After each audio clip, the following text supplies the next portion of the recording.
Welcome, everybody. It's Michelle Price here at Startup Grind Houston. And guess what? We're going to experiment in 2025. We're going to do something really new. Everybody, we're busy. We have a lot going on in our lives. And while we have drastically shortened the time frame that we do our fireside chats, and we try to keep them around 25, 30 minutes, we're going to do something even different, kind of like an hors d'oeuvre before you get dinner. We're just going to give you a bite of something today. So here's the deal. In December, all of us on LinkedIn took the opportunity. There was a company who was using AI and was giving everybody a scorecard for their LinkedIn profile. So when Karen posted hers, and of course, all our other colleagues were posting theirs, my brain that thinks in patterns said, this reminds me of baseball cards.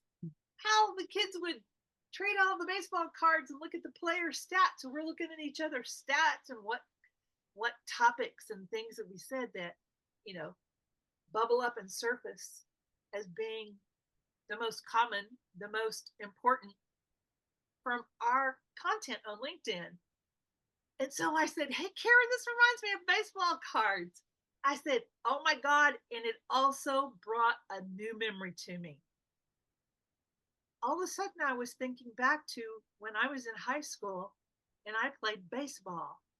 I was the only girl who played baseball with the boys.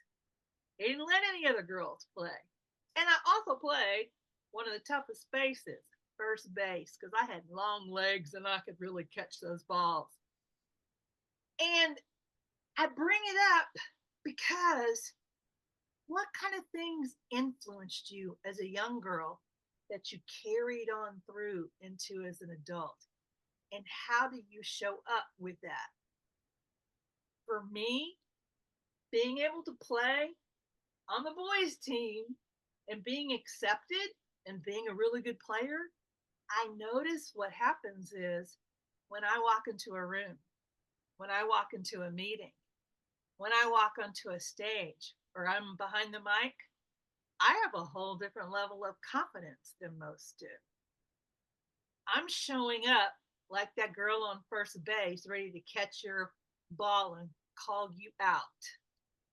Karen, what happened for you when we were talking about that whole thing on LinkedIn?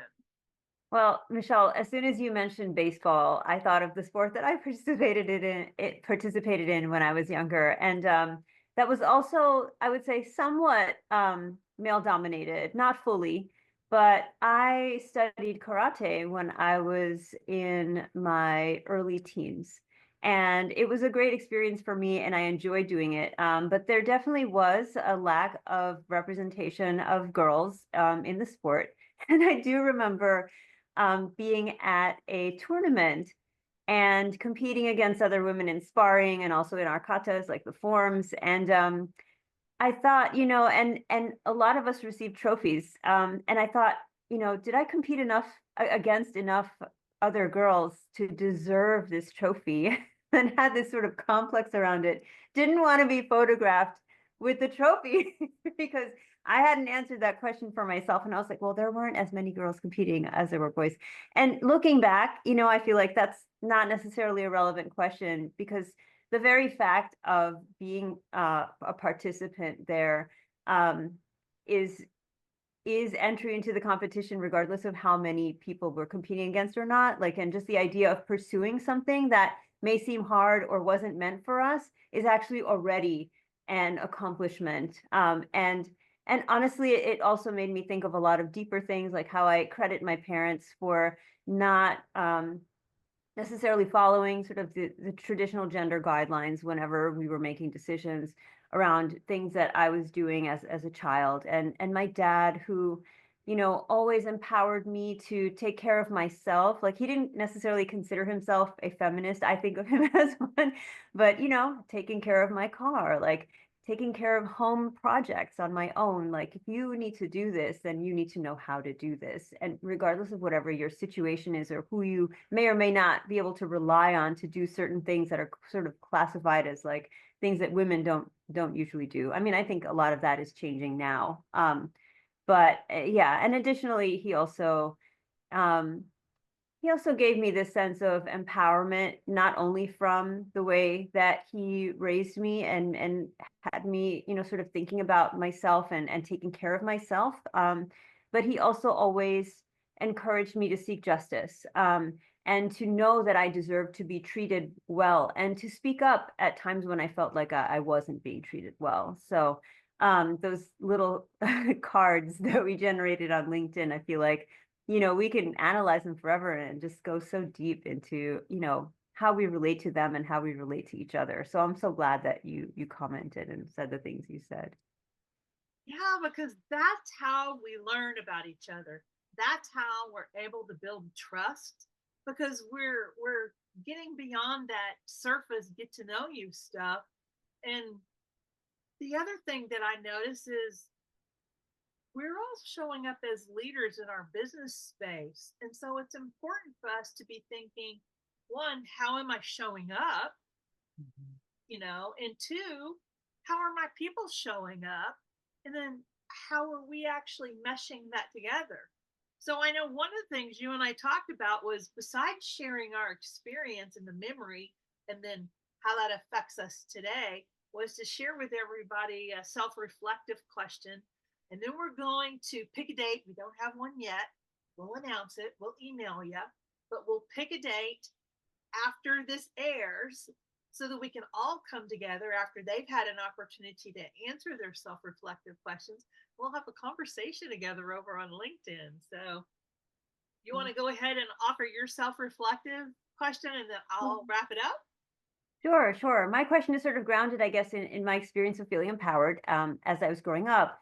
So my sort of self-reflective question is, if you were, and this is something I've thought about as well, like, if you were raised in a way that you feel was empowering and supportive, at what point, if any, did you start to feel disempowered? And if you were not raised in a way that you believe was empowering or supportive, at what point, or what situations occurred that started to make you feel empowered, and it could be specifically as a woman or just as a human being in general, but I would be curious to know that about others. That's a good one. Thank That's a you. really good one. Yeah, so here's mine. Ask yourself, what was your strongest memory as a young girl or as a young person, if they're men who are listening? And now, how do you see that influencing you? How do you see that influencing you when you show up to anything? Whether you show up to husband and wife, show up on your teams, show up in your business environment. And I'm also going to add a little tiny layer to that. Ask yourself, is that memory positive or is that memory negative?